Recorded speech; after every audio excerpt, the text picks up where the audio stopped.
Una po is yung believing, yung repentance po.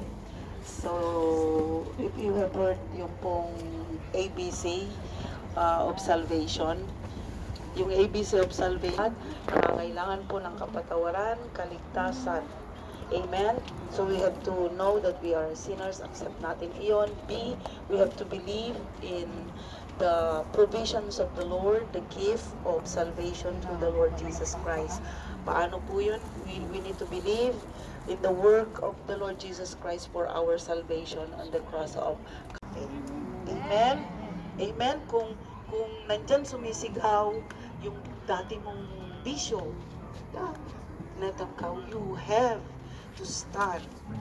Natalikuran po ang mga bisyong yan, yung old self natin yan, at patuloy po nating tahakin yung nais ng Panginoon para sa ating lahat. Amen? Ngayon pa lamang po, congratulations, and I want you to know that this is our belief na after the water baptism, there is something amazing that will happen in your life.